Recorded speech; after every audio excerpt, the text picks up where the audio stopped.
Hi అండి, welcome to hi అమ్మ vlogs. ఎవరైనా మన ఛానల్ కొత్తగా చూస్తున్నట్టయితే ప్లీజ్ సబ్స్క్రైబ్ చేసుకోండి అండ్ అలానే బెల్ ఐకాన్ని కూడా ప్రెస్ చేయండి. సో నేను ఏదైనా కొత్తగా వీడియో పెడితే మీకు నోటిఫికేషన్ వస్తుంది. ఈరోజు రెసిపీ వచ్చేసి రాగి రవ్వ దోశ అండి.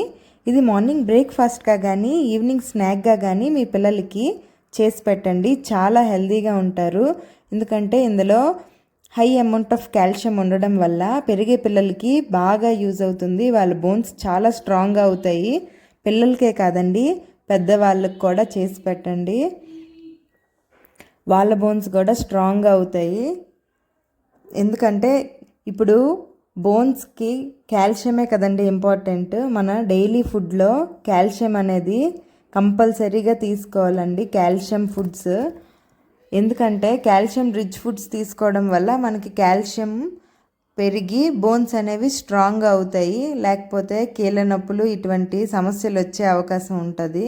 సో కంపల్సరీగా డైలీ ఫుడ్స్లో కాల్షియం ఇంటేక్ అనేది ఉండాలండి. పిల్లలకైతే పెరిగే పిల్లలకి కాబట్టి వాళ్ళకి మనకన్నా ఇంకా ఎక్కువ కాల్షియం ఉండాలి. సో అప్పుడే వాళ్ళు స్ట్రాంగ్గా తయారవుతారు కదా.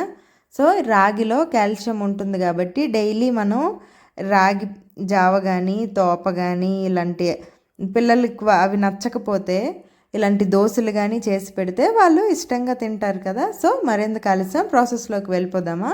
నేనైతే ఇక్కడ చూపించిన కప్పుతో 1 ఫుల్ కప్పు రాగి పిండి తీసుకున్నానండి. నేను రాగుల్ని పిండిలా ఆడించి పెట్టుకున్నాను, తీసుకున్నాను. మీకు మార్కెట్లో కూడా అవైలబుల్గా ఉంటుంది రాగి పిండి.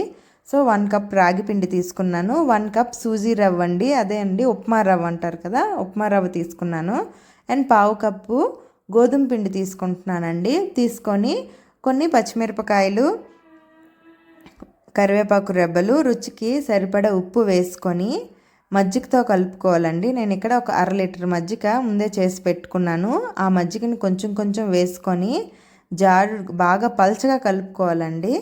సో ఇప్పుడు నేను చూపించిన విధంగా ఉండలు లేకుండా పల్చగా కలుపుకొని కొద్దిసేపు ఒక 5 to 10 minutes పక్కన పెట్టేస్తే నానుతుండదండి. అప్పుడు మీరు ఇంకా దోశలు వేసేసుకోవచ్చు. మనం ఇక్కడ దోశలు ఒక 2-3 దోశలు వేసుకున్నాక మళ్ళీ పిండి థిక్గా అవుతుంది. సో అప్పుడు మళ్ళీ మీరు వాటర్ యాడ్ చేసుకొని కొంచెం సాల్ట్ యాడ్ చేసుకుంటే సరిపోతుంది. ఇక్కడ నేను ఆనియన్స్ చాలా చిన్న ముక్కలుగా కట్ చేసి పెట్టుకున్నాను. ఆనియన్స్ ఏమో ఫస్టే మనం పెనం మీద వేసేసి దాని మీద మనం తయారు చేసిన మిశ్రమం వేయాలండి. ఎందుకంటే ఇది రవ్వ దోశ కదా, చాలా పల్చగా ఉంటుంది. మనం అందులోనే కలిపేస్తే మనకి అంత పర్ఫెక్ట్గా రాదు. సో చూసారా, పెనం నేను పెట్టుకొని కొంచెం హీట్ అయ్యాక మనం తరిగిన ఆనియన్స్ వేసుకొని నేను ఇప్పుడు చూపించిన విధంగా మనం కలిపిన పిండిని పల్చగా ఇలా పోసుకోవాలండి. గరిటతో పోసుకోవడమే. పోసుకొని కొంచెం ఆయిల్ వేసుకోండి. మనం ఇక్కడ ప్యాన్ని ఇప్పుడు నేను చూపించిన విధంగా చుట్టూ తిప్పి కాల్చుకోవాలండి. అప్పుడే మనకి రవ్వ దోశ పర్ఫెక్ట్గా చాలా క్రిస్పీగా వస్తుంది. మొత్తం బాగా రోస్ట్ అవుతుందండి, మెయిన్ పాయింట్. ఇప్పుడు నేను చూపించిన విధంగా చేయండి. ప్యాన్ కొంచెం అటు ఇటు జరిపి చివర్లు కూడా కాలనివ్వండి. ఇప్పుడు చూసారా, పర్ఫెక్ట్గా మనకి ఫ్రై అయింది కదా. ఇప్పుడు రెండో వైపు కూడా తిప్పుకొని ఫ్రై చేసుకుందాం. ఈ దోశ మాత్రం చాలా టేస్టీగా ఉంటుందండి.